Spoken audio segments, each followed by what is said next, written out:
नमस्कार दोस्तों, आज फिर आपका स्वागत है एक नए वीडियो के साथ में। एनसीईआरटी एजुकेशन हब में आपका स्वागत करता हूं।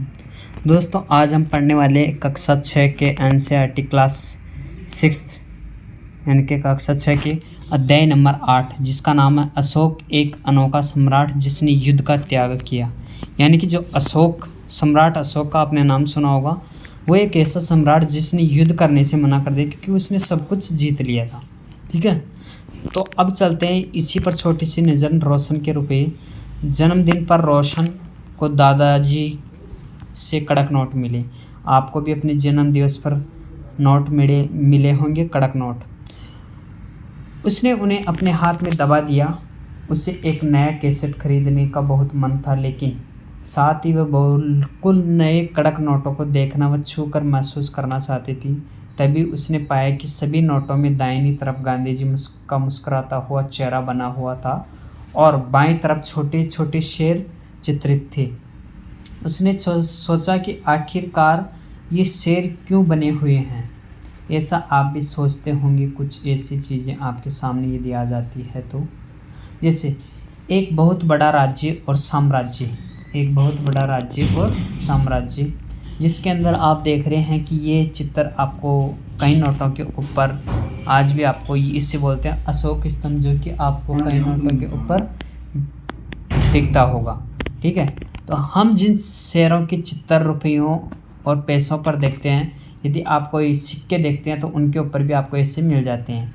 उनका एक लंबा इतिहास रहता है और है। उसने पत्थरों को काट कर बनाया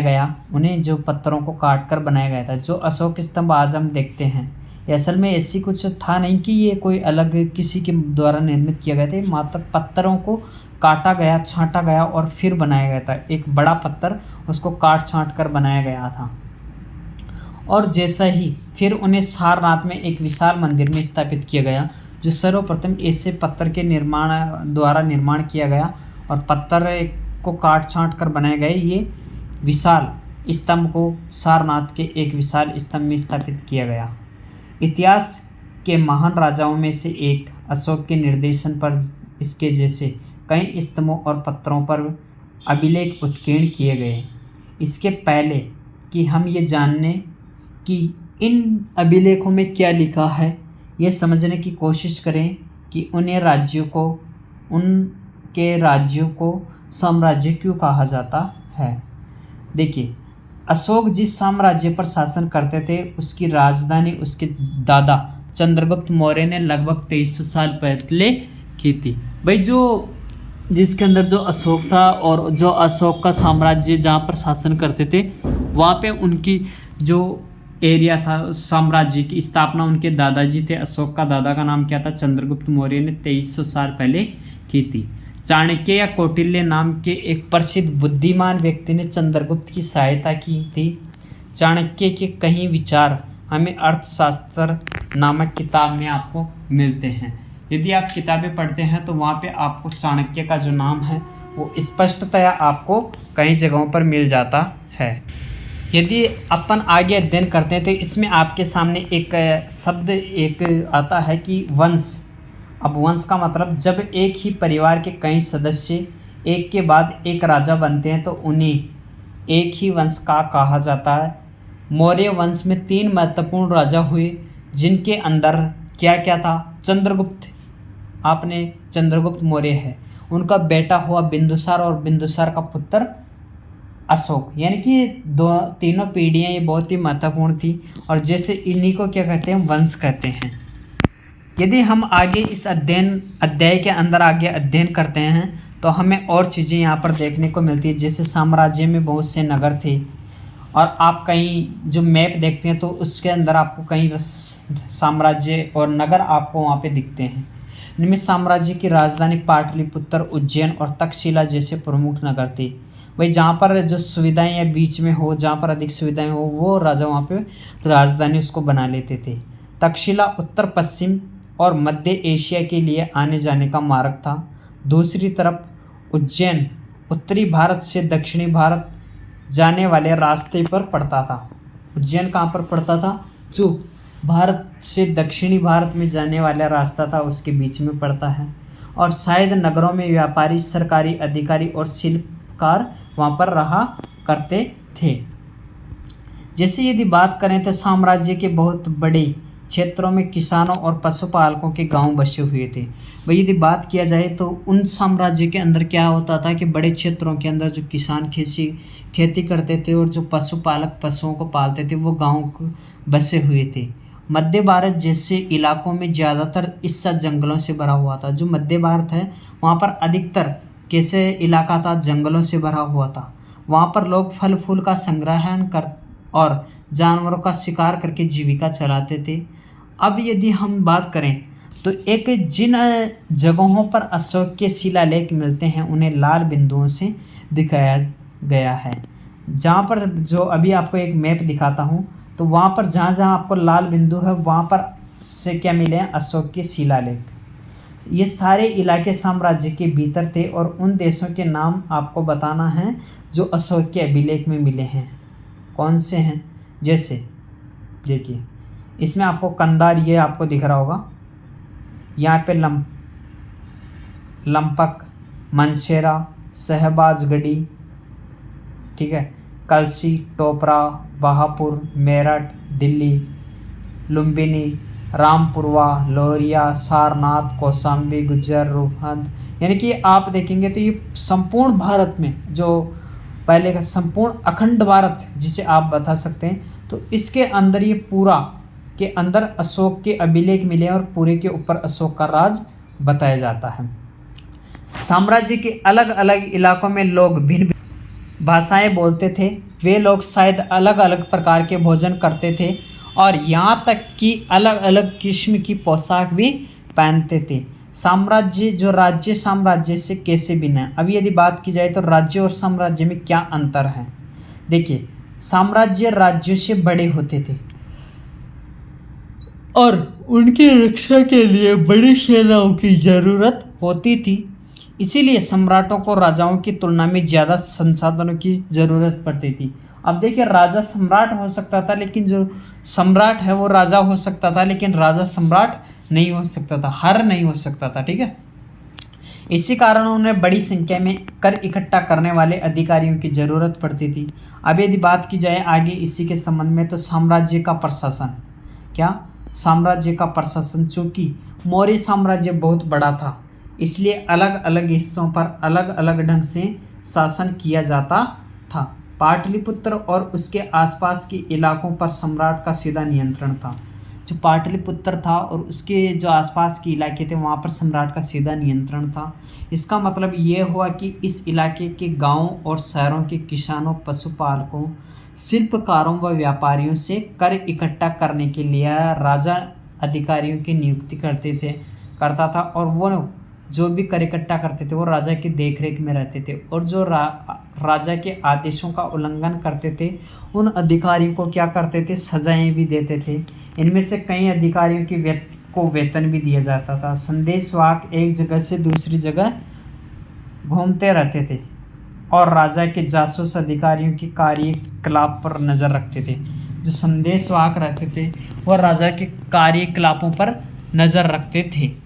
इन सब के ऊपर क्या होता था, सम्राट था जो राज परिवार व वरिष्ठ मंत्रियों की सहायता से सब पर नियंत्रण रखता था। क्या सब पूरे राज परिवार व वरिष्ठ मंत्रियों की सहायता से सब पर नियंत्रण रखता था। ये मौर्य साम्राज्य के भीतर कई छोटे क्षेत्रीय प्रांत थे। इन पर तक्षशिला व उज्जैन जैसी प्रांतीय राजधानियों से शासन किया जाता था। कुछ हद तक पाटलिपुत्र से इन क्षेत्रों पर नियंत्रण रखा जाता था। क्या जो पाटलिपुत्र से जो क्षेत्र थे उन पर नियंत्रण रखा जाता था। अक्सर राजकुमारों को वहाँ का राज्यपाल, गवर्नर बनाकर भेजा जाता था। लेकिन ऐसा माना लगता है कि इस जगहों पर स्थानीय परंपराओं और नियमों को ही माना जाता था। प्रादेशिक केंद्रों के बीच विस्तृत क्षेत्र थे। जो प्रादेशिक केंद्र थे इनके बीच में बड़े बड़े क्षेत्र थे। इनके इलाकों में मौर्य शासक सिर्फ मांगों और नदियों पर नियंत्रण करने की कोशिश करते थे।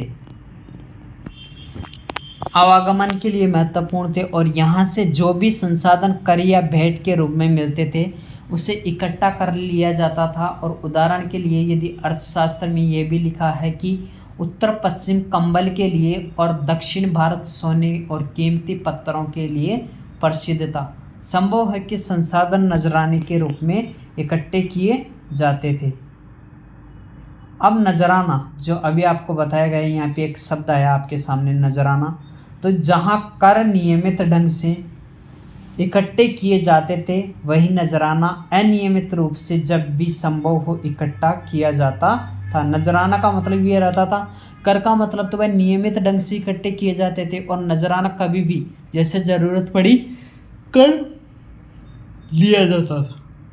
ऐसे नजराने विविध पदार्थों के रूप में प्राय ऐसे लोगों से लिए जाते थे जो स्वेच्छा से देते थे। अब यदि हम इसी में बात करें तो राजधानी के जो सम्राट हैं उन पर छोटी सी कि राजधानी में जो सम्राट होते थे वो कैसे और कौन। मेगास्थनीज चंद्रगुप्त के दरबार में पश्चिम एशिया की यूनानी राजदूत सेल्यूकस निकेटर का राजदूत था। अब प्रश्न ये बन सकता है कि मेगास्थनीज कौन था। तो ये चंद्रगुप्त के दरबार में पश्चिम एशिया की यूनानी राजा सेल्यूकस निकेटर का राजदूत था और मेगास्थनीज ने जो कुछ देखा उसका विवरण दिया। हम यहाँ उनके विवरण का को थोड़ा सा एक अंश देख लेते हैं जो मेगास्थनीज जी यहाँ पे वर्णन किया था उसका। सम्राट का जनता के सामने आने के अवसरों पर शोभा यात्रा के रूप में जश्न मनाया जाता है। उन्हें एक सोने की पालकी में ले जाया जाता है और उनके अंगरक्षक सोने चांदी से अलंकृत हाथियों पर सवार होते और हैं या रहते हैं। कुछ अंगरक्षक क्या घोड़ों पर पेड़ों को लेकर चलते थे, छोटे छोटे जो पौधे होते थे उनको। इन पेड़ों पर प्रशिक्षित तोतों का एक झुंड रहता था। देखिए एक खास बात है, जो अंगरक्षक रहते थे जो पैदल जो पौधों को लेकर चलते थे उनके ऊपर तोते का एक प्रशिक्षित तोते रहते थे, उनका झुंड रहता था जो सम्राट के सिर के चारों तरफ चक्कर लगाता था तथा सामान्यतः जो राजा होता था वो हथियारबंद महिलाओं से घिरे होते थे। हथियारबंद पुरुष नहीं, महिलाएं। देखिए महत्वपूर्ण बात है, हथियारबंद महिलाओं से सम्राट घिरा रहता था और वे हमेशा इस बात से डरे रहते हैं कि कहीं कोई उनकी हत्या करने की कोशिश न करें। उनकी खाना खाने से पहले खास नौकर उस खाने को चखते थे कि खाने में कुछ मिलाया तो नहीं गया है, यह खाना सही है या खराब। वे लगातार 2 रात एक कमरे में नहीं सोते थे। सम्राट की कुछ महत्वपूर्ण बातें कि वो एक कमरे में लगातार 2 रातें नहीं सोते थे, यानी कि चेंज करते थे। और पाटलिपुत्र आधुनिक पटना के बारे में हम छोटी सी चर्चा। ये एक विशाल और खूबसूरत नगर है पाटलिपुत्र। यह एक विशाल प्राचीर से घिरा है जिसमें लगभग 570 बुर्ज और 64 द्वार है। कौन सा पाटलिपुत्र कैसे 570 बुर्ज और 64 द्वार वाले एक विशाल प्राचीर से घिरा है। 2 और 3 मंजिल वाले घर लकड़ी और कच्ची ईंटों से बने हैं। राजा का महल भी काठ से बना है जिसे पत्थर की नक्काशी से अलंकृत किया गया है और ये चारों तरफ से उद्यानों और चिड़ियों की रैन बसेरों से घिरा हुआ है। अब बात आती है अशोक एक अनोखा सम्राट, जो अपन ने अध्याय के नाम के अंदर पढ़ा था। अशोक मौर्य वंश के सबसे प्रसिद्ध शासक थे। वह ऐसे पहले शासक थे जिन्होंने अभिलेखों के द्वारा जनता तक अपने संदेश पहुंचाने की कोशिश की। अशोक के ज़्यादातर अभिलेख प्राकृत भाषा व देवनागरी लिपि में हैं। यानी कि देखिए बहुत अच्छा प्रश्न है कि अशोक के अभिलेख कौन सी भाषा में लिखे गए। अधिकतर भाषा प्राकृत और देवनागरी लिपि में लिखे गए। अब यदि बात करें तो कलिंग युद्ध का वर्णन करता हुआ अशोक का एक अभिलेख। देखिए जो भी वो अशोक कुछ भी करते थे तो उनको एक अभिलेख के माध्यम से लोगों तक पहुंचाया जाता था। अब एक अभिलेख में यह एक बात कही है अशोक ने कि राजा बनने के 8 साल बाद मैंने कलिंग पर विजय की। लगभग 1.5 लाख लोग बंदी बना लिए गए, 1 लाख से भी ज़्यादा लोग मारे गए और इससे मुझे अपार दुख हुआ। क्यों? जब किसी स्वतंत्र देश को जीता जाता है तो लाखों लोग मारे जाते हैं और बहुत सारे बंदी बनाए जाते हैं। इनमें ब्राह्मण और श्रमण भी मारे जाते हैं। जो लोग अपने सगे संबंधियों और मित्रों को बहुत प्यार करते हैं और दासों और मर्तकों के प्रति दयावान होते हैं, वे भी युद्ध में या तो मारे जाते हैं या फिर अपने जो प्रियजन हैं उनको खो देते हैं। इसलिए मुझे पश्चाताप हो रहा है कि अब मैंने धर्म पालन करने और दूसरों को इसकी शिक्षा देने का निश्चय किया है। मैं मानता हूँ, कौन मान रहा है? अशोक, कि धर्म के माध्यम से लोगों का दिल जीतना बलपूर्वक विजय पाने से ज़्यादा अच्छा है। मैं यह अभिलेख भविष्य के लिए एक संदेश के रूप में इसलिए उत्कीर्ण कर रहा हूँ कि मेरे बाद मेरे बेटे और पोते भी युद्ध न करें। ये एक धर्म इसकी नीति थी अशोक की।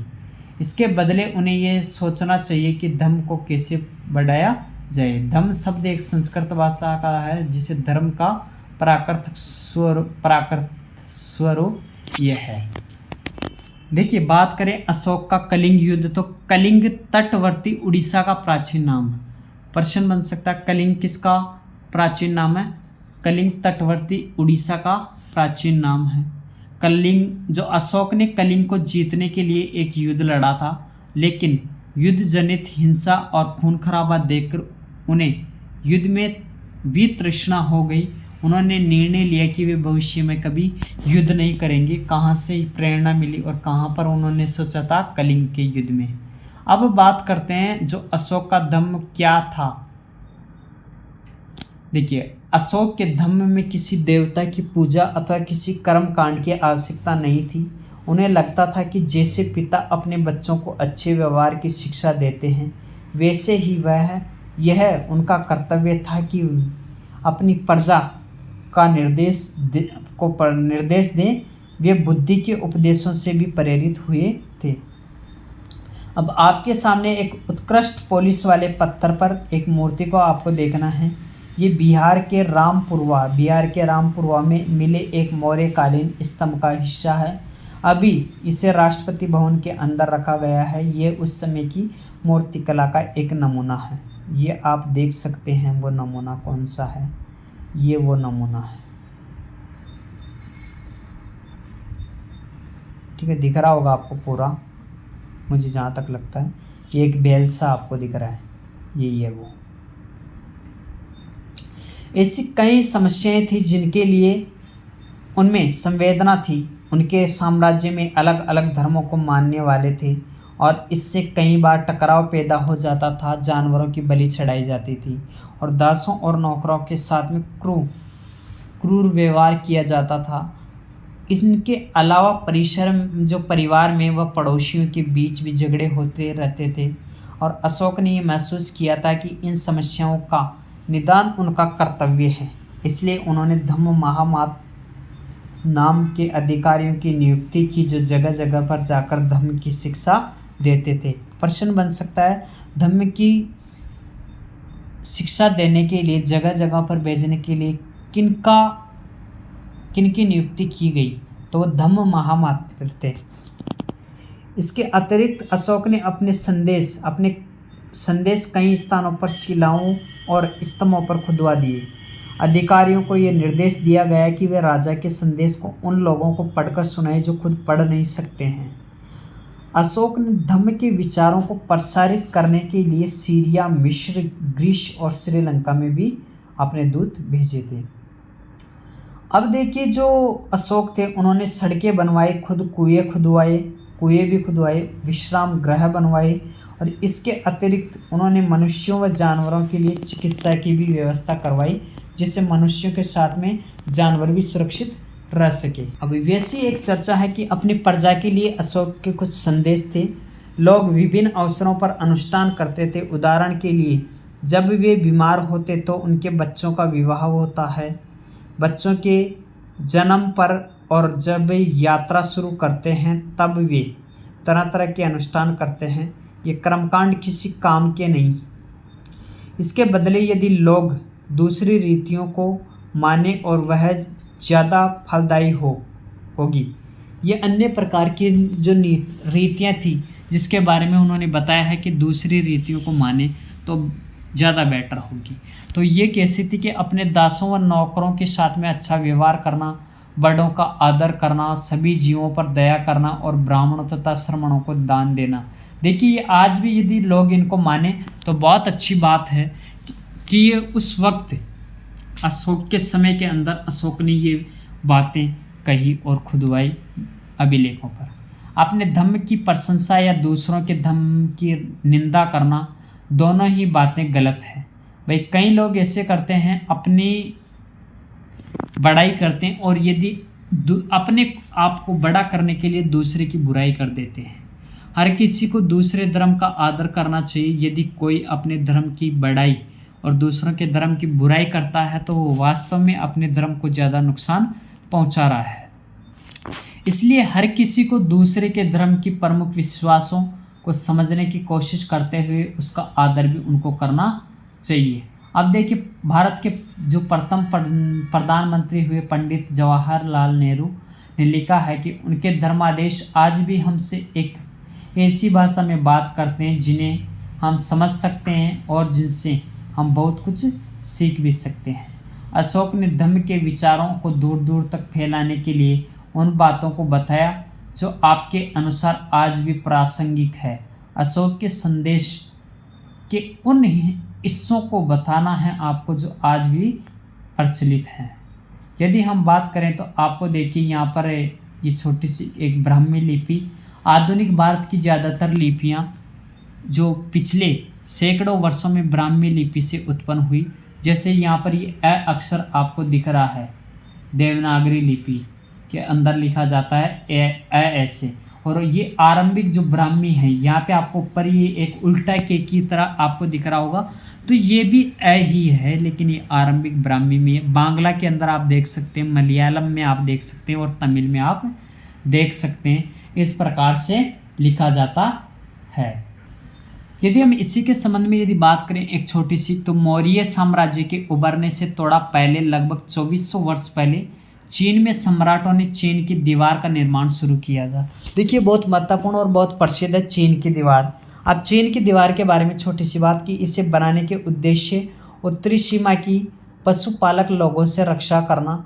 अगले 2000 वर्षों तक इस दीवार का निर्माण कार्य चलता रहा। 1 साल, 10 साल या 100 साल नहीं, 2000 वर्षों तक, क्योंकि साम्राज्य की सीमाएं बदलती रही। यह दीवार लगभग 6400 मीटर लंबी है। प्रश्न बन जाए तो 6400 मीटर लंबी क्या है? चीन की दीवार, तथा पत्थर व ईंट से बनी है।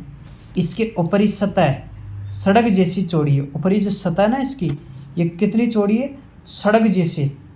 इस दीवार को बनाने के लिए हजारों लोगों को काम करना पड़ा। हर 100-200 मीटर की दूरी पर निगरानी के लिए ये बुर्ज बने हुए हैं। यह आपको दिख रहा होगा ये, ठीक है। तो ऐसे बुर्ज इसमें दिखे आपको बहुत सारे मिल जाएंगे हर 100-200 मीटर पर ही।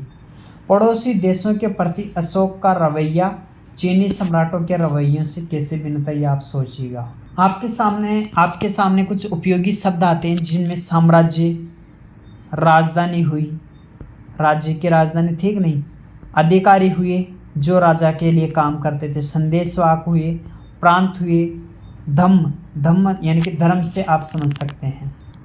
अब हम अध्याय के अंत में यदि महत्वपूर्ण कुछ तिथियों की बात करें तो इसमें अपने सामने एक तिथि आती है मौर्य साम्राज्य की शुरुआत, जो कि 2300 साल पहले हुई थी। अभी इसी प्रकार से देखिए आज हमने ये पूरा अध्याय कंप्लीट किया है। ज़्यादा बड़ा वीडियो हुआ नहीं है, आसानी से हमने कोशिश की। तो आप हंसते रहिए, पढ़ते रहिए और अपने दोस्तों के साथ में इन्हें शेयर ज़रूर कीजिएगा ताकि उन्हें भी इसका लाभ मिल सके।